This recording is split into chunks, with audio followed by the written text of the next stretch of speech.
வணக்கம். இலங்கையின் ஜனாதிபதி தேர்தல் நாளைய தினம் இடம்பெறப் போகிறது. இந்த நாளைய தினம் இடம்பெறப் போகின்ற இந்த தேர்தல் இலங்கையிலும் சரி உலகில் பல நாடுகளும் உன்னிப்பாக கவனித்துக் கொண்டிருக்கிற ஒரு தேர்தலாக மாறி இருக்கிறது. இதே நேரத்தில் இதுவரைக்கும் வாக்காளர் அட்டை கிடைக்கப்படாத வாக்காளர்கள் தபால் நிலையங்களுக்கு சென்று உங்களுடைய வாக்காளர் அட்டைகளை பெற்றுக்கொள்ள சொல்லி அறிவுறுத்தலும் விடுக்கப்பட்டிருக்கிறது. இந்த சூழ்நிலையிலும் போட்டியிடுகின்ற வேட்பாளர்களை இலங்கை ஜனாதிபதி தேர்தல் இம்முறை ஜனாதிபதி தேர்தலை பொறுத்தவரையில் முதலாவதாக இடம் பிடிக்கப் போகின்ற நபர் 53 லட்சம் வாக்குகளை பெறுவார் என்றும் இரண்டாவது இடத்தில் நிற்கின்றவர் 45 லட்சம் வாக்குகளை பெறுவதற்கு வாய்ப்பு இருப்பதாக அரசியல் அவதானிகள் ஒரு பக்கம் சொல்கின்றார்கள். எவ்வாறு இருந்தாலும் போட்டியிடுகின்ற முக்கியமான 4 வேட்பாளர்கள் 50% வாக்குகளை பிரித்தெடுப்பதே மிகப்பெரிய கடினமான ஒரு சூழ்நிலையாக இந்த தேர்தல் இருக்க போகிறது.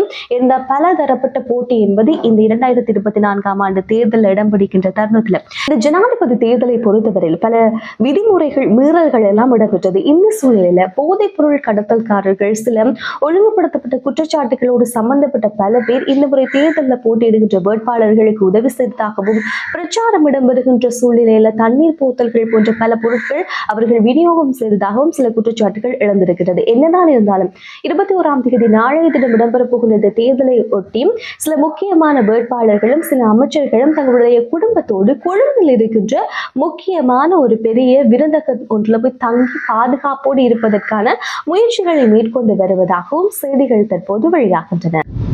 நாளைய தினம் இடம்பெறப் போகிற இந்த ஜனாதிபதி தேர்தல் காலை 7 மணியிலிருந்து 4 மணி வரைக்கும் வாக்காளர்கள் தன்னுடைய வாக்குகளை பதிவு செய்யும் நேரம். 13,421 வாக்களிப்பு நிலையம் இதற்காக தயார்படுத்தப்பட்டிருக்கிறது.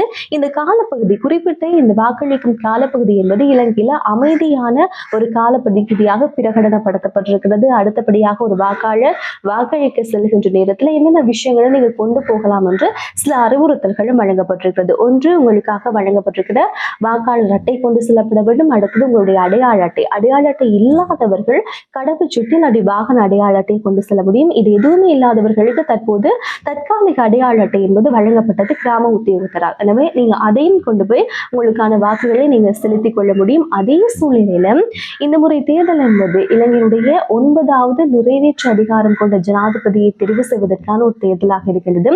தேர்தலுக்கான அனைத்து பணிகளும் தேர்தலுக்கு நீங்க வாக்களிக்க செல்வதற்கான அனைத்து பணிகளும் தற்போது நிறைவடைந்திருப்பதாக தேர்தல்கள் ஆணையாளர் நாயகம் சமன் ஸ்ரீ ரத்நாயக் அவர்கள் அறிவுறுத்தியிருக்கின்றார். எனவே தேர்தலுக்கு நீங்க வாக்களிக்க செல்கின்ற நேரத்தில் இந்த விஷயங்கள் கொண்டு செல்லப்பட வேண்டும். அடுத்தபடியாக உங்களுடைய தொலைபேசி இலக்கங்கள் அங்கு கொண்டு செல்லப்படுவதற்கு அனுமதிக்கப்படாது. இது ஏற்கனவே அறிவிக்கப்பட்ட ஒரு விடயம். எனவே இந்த விஷயத்தையும் ஞாபகத்தில் வச்சிருங்க.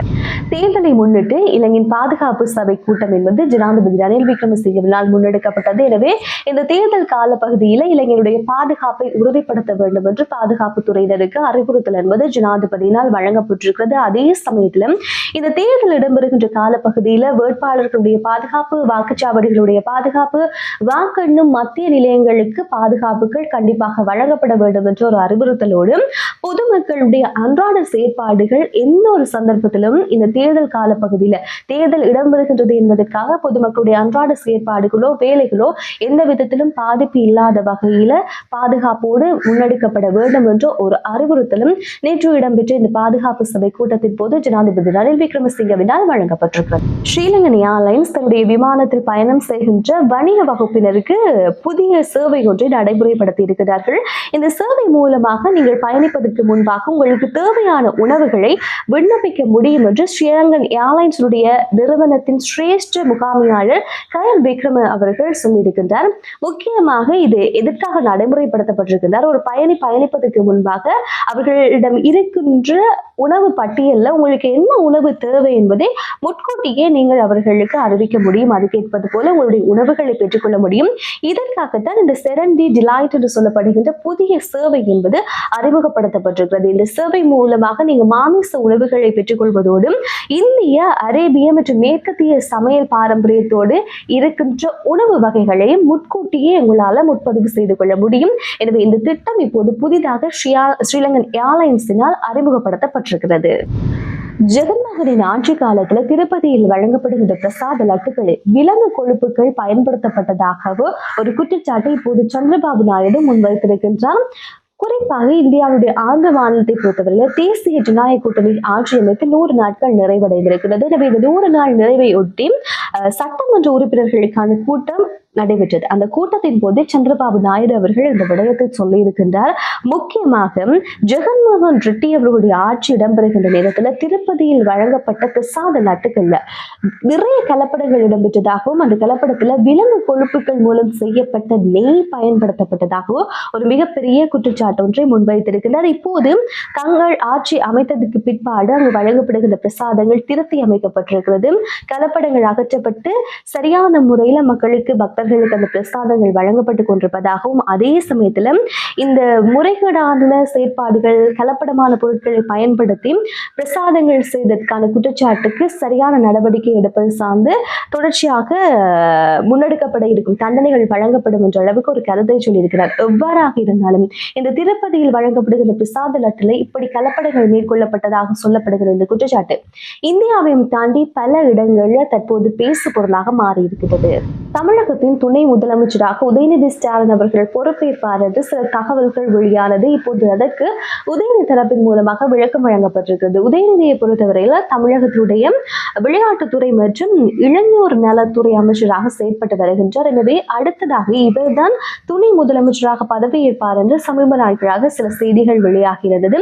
இந்த நிலையில அமெரிக்காவிலிருந்து திரும்பி வந்திருக்கின்ற ஸ்டாலின் அவர்கள் கண்டிப்பாக அமைச்சரவையில் சில மாற்றங்கள் மேற்கொள்ளப்படும் என்ற ஒரு செய்தியையும் சொல்லியிருந்தார். எனவே கண்டிப்பாக இப்ப இவர்தான் தெரிவு செய்யப்பட போகிறார் அடுத்த துணை முதலமைச்சராக என்று சொல்லி திமுகவுக்கு இருக்கின்ற எம்பிக்களும் சரி சில அமைச்சர்களும் சொல்லி வந்திருக்கின்ற சூழ்நிலையில உதயநிதி ஸ்டாலின் அவர்கள் செய்தியாளரை சந்தித்து செய்தியாளர்களுடைய கேள்விக்கு பதிலளிக்கின்ற நேரத்தில் துணை முதலமைச்சருடைய விவகாரத்துல யாருமே முடிவெடுக்க முடியாது, முதலமைச்சர் எடுக்கின்ற முடிவை கட்சி உறுப்பினர்களாகவும் ஏனையவர்களாகவும் கண்டிப்பாக நாங்கள் ஏற்றுக்கொள்வோம் என்ற விடயத்தை அவர் சொல்லியிருக்கிறார். அதே நேரத்தில் மற்றொரு கேள்வியும் அவரை நோக்கி எழுப்பப்பட்டது. முக்கியமாக விஜய் அவர்கள் பெரியாருக்கு மரியாதை செலுத்தியது சார்ந்தும் சில கேள்விகள் எழுப்பப்பட்டது. அந்த கேள்விக்கு இந்தியாவை பொறுத்தவரையில அதுவும் தமிழ்நாட்டை பொறுத்தவரையில பெரியாரை தாண்டி பெரியாரைக்கு மரியாதை செலுத்தாமல் ஒரு அரசியல் என்பது உருவாகாது என்று உதயநிதி ஸ்டாலின் அதற்கு பதில் சொல்லியிருக்கின்றார். சர்வதேச மாணவர்களுடைய வருகையை கட்டுப்படுத்துறதுக்கு கனடா நிறைய கட்டுப்பாடுகளை விதித்து வருகின்றது. இது ஏன் அப்படின்னு சொல்லி பார்த்தா கனடாவில் மக்கள் தொகை இப்போது 41 மில்லியனாக அதிகரிக்கின்றது. இதற்கு முக்கியமான காரணம் புலம்பெயர்ந்த நாடுகளிலிருந்து கனடாவுக்கு வருகை தருகின்ற எண்ணிக்கை என்பது அதிகரித்ததால தான் இந்த மக்கள் தொகை அதிகரித்திருக்கிறது. பொருளாதார சிக்கலை அண்மைய நாட்களாக கனடா முகம் கொடுத்து வருகின்ற சூழ்நிலையில சில கட்டுப்பாடுகளை விதித்து வெளிநாடுகளிலிருந்து வருகின்ற சர்வதேச மாணவர்களை குறைத்துக் கொண்டிருக்கிறார்கள். 2023ஆம் ஆண்டினுடைய புள்ளி விவரத்தை பார்க்கின்ற நேரம் சர்வதேச மாணவர்களுடைய எண்ணிக்கை 5 லட்சமாக இருந்தது. அதையே 2024ஆம் ஆண்டு பார்க்கின்ற நேரம் 4,85,000 இருக்கின்றது. இந்த சூழ்நிலையில அப்ப 2025ஆம் ஆண்டு இந்த எண்ணிக்கையை இன்னும் குறைத்து 4,37,000 பேரை மட்டும் நாட்டுக்குள்ள கொண்டு வர்றதுக்கான முயற்சிகளை இப்போது அவர்கள் மேற்கொண்டு நிறைய கட்டுப்பாடுகளை சர்வதேச மாணவர்களுக்கு விதித்துக் கொண்டிருக்கிறார்கள்.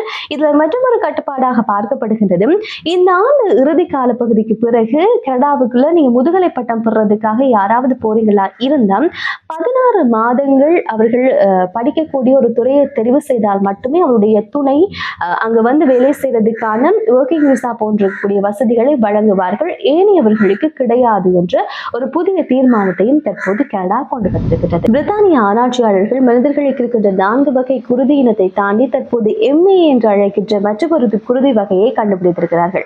இந்த பரிசோதனைக்காக 5000 நபரிடம் குருதி சேகரிக்கப்பட்டு பரிசோதனைகள் மேற்கொள்ளப்பட்டதுல MAI என்று அழைக்கின்ற புதிய வகை குருதி இனம் என்பது அடையாளப்படுத்தப்பட்டிருப்பதாக இப்போது விஞ்ஞானிகள் அறிவித்திருக்கிறார்கள். இதன் மூலமாக ரத்தம் மற்றும் ரத்த தானம் தொடர்பான செயல்முறைகள் பற்றியும் அதே நேரத்தில் அவசர மருத்துவ உதவியினுடைய முக்கியத்துவம் சார்ந்தும் இனி இந்த ரத்தத்தை வைத்து பரிசோதனைகள் செய்யப்படுவதாகவும் அதே சமயத்தில் கண்டுபிடிக்கப்பட்ட இந்த புதிய ரத்தம் சார்ந்தும் இந்த ரத்தம் சார்ந்து அதே போல மரபியலில் இருக்கின்ற மாற்றங்கள் சார்ந்தும் சில ஆய்வுகள் மேற்கொள்ளப்பட இருப்பதாகவும் அதே நேரம் கண்டுபிடிக்கப்பட்ட இந்த புதிய இரத்தம் சார்ந்தும் மருத்துவர்களுக்கும் சாதாரண பொதுமக்களுக்கும் சரியான விளக்கத்தை வழங்க வேண்டிய தேவை இருப்பதனால சில விழிப்புணர்வு செயற்பாடுகளை முன்னெடுக்கப்பட இருப்பதாகவும் அந்த ஆராய்ச்சியாளர்கள் சொல்லி நிற்கின்றார்கள். இந்த புதிதாக கண்டுபிடிக்கப்பட்டிருக்கிற இந்த புதிய இரத்த வகை மூலமாக மனித உடலில் இருக்கின்ற இரத்தவியல் தொடர்பான மேலதிக புரிதல்களை தாங்கள் கண்டுகொண்டிருப்பதாகவும் குறித்த ஆய்வாளர்கள் சொல்லியிருக்கிறார்கள். எவ்வாறு இருந்தாலும் இப்போது 4 வகை குருதியை தாண்டி மற்றும் ஒரு MAI என்று சொல்கிற புதிய வகை மனித குருதி என்பது ஆய்வாளர்களால் அடையாளம் காணப்பட்டுள்ளது.